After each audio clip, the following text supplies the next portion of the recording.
10억 달성 경험담 박랑 미셸 2020년을 마무리하며 순자산 20억 달성 예비 워킹맘 투자자. 안녕하세요, 박랑 미셸입니다. 어느덧 2020년의 마지막 날이 되었습니다.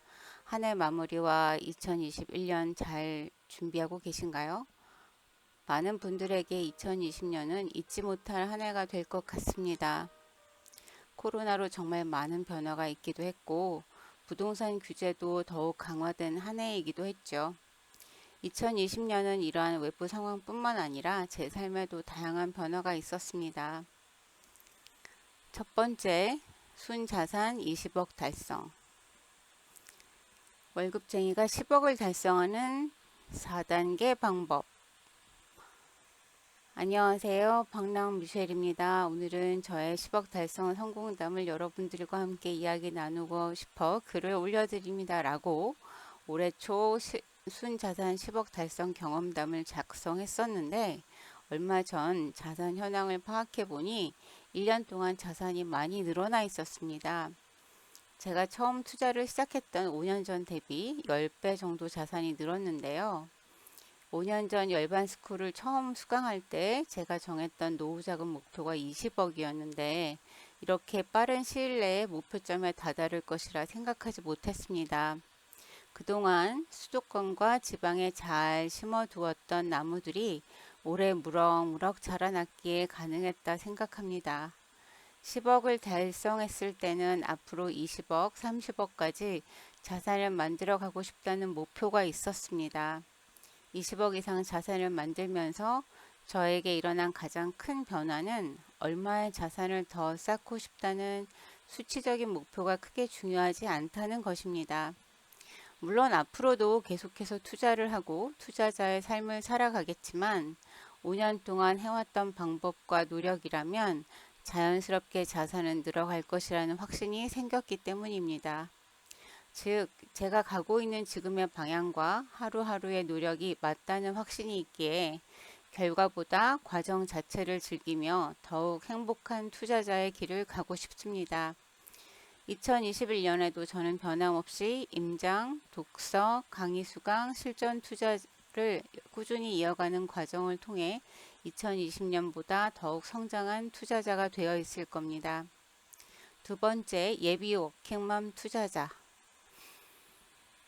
7월부터 강의 때마다 수강생분들께 양해를 구하고 앉아서 강의 진행을 했었는데요. 그 이유는 다름 아닌 올해 6월 저에게 큰 선물이 찾아왔기 때문입니다. 신혼 때 투자를 시작한 이후 5년 동안 앞만 보고 달려왔습니다. 투자를 배우고 투자자로 성장하는 동안의 성취감이 너무 크기도 했고 자연스레 제 삶의 우선순위는 투자가 되면서 다른 부분을 생각할 겨를이 없었죠. 하지만 올해 임신이라는 큰 축복이 찾아왔고 기쁜 마음과 함께 다양한 변화를 맞이했습니다. 우선 몸이 임신에 적응하는 과정은 생각보다 쉽지 않았습니다. 세상의 모든 엄마들이 존경스럽습니다.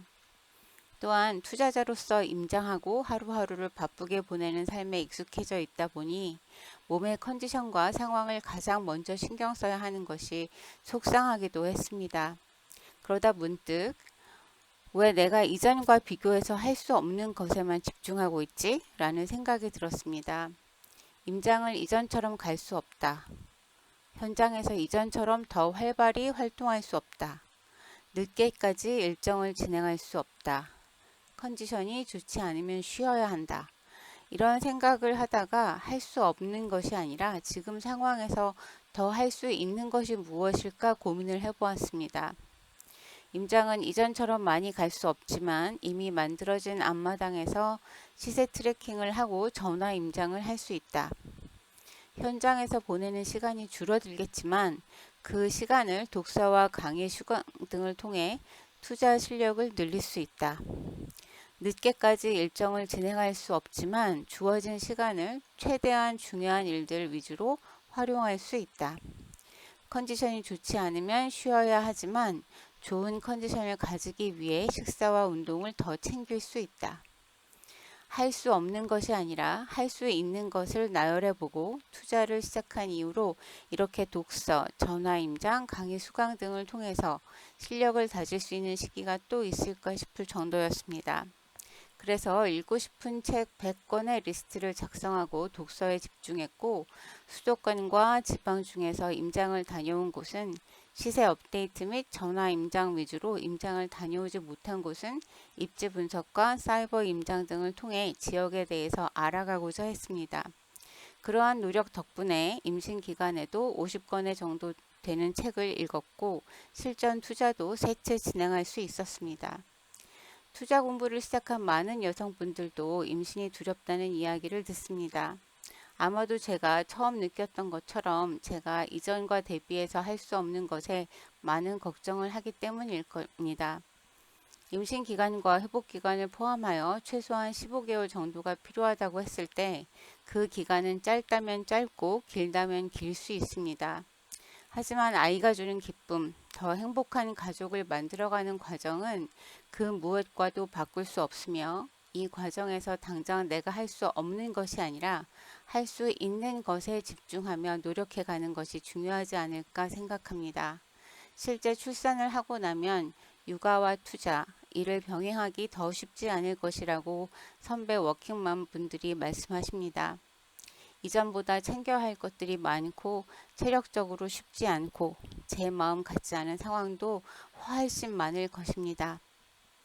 저 역시도 워킹맘 투자자로 하루하루 고군분투하고 있을 제 모습이 눈앞에 그려지기도 합니다. 그럼에도 이전보다 투자자로 성장하는 속도가 조금 더 더딜지라도 남들과의 비교가 아닌 내가 할 수 있는 것에 집중하며 워킹맘 투자자로서 한 걸음씩 나아간다면 가족과 함께 더 행복한 투자자가 될 수 있다고 생각합니다. 즐겁고 설레는 2021년이 될 것 같습니다. 얼마 전 앞으로의 10년 비전 보드를 다시 작성하였습니다. 5년 전 열반스쿨 수업을 들으며 처음 작성했던 비전 보드와 비교해 보니 많은 부분에 변화가 있었습니다. 자산의 목표치도 상향 조정하였고 강의와 멘토링을 통해 많은 분들에게 도움이 되고 싶은 삶의 가치관에도 변화가 있었고 또 아이와 함께 만들어갈 가족의 모습도 상상해 보게 되었습니다. 무엇보다 5년 전 비전 보드를 만들 때는 과연 달성이 가능할까? 라고 하는 불안과 막연함이 컸다면 이번에 만든 비전 보드를 통해서는 더 멋진 미래를 만들어갈 수 있다는 확신이 들었습니다. 투자자로서 5년을 지내오면서 많은 일이 있었습니다.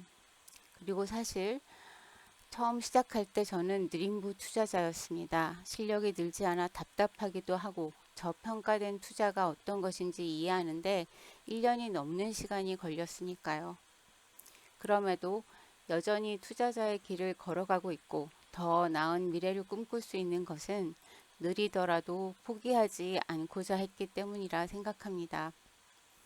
투자를 시작한 지 아직 6개월이 되지 않으셨다면 투자를 가장 우선순위에 두셨으면 합니다.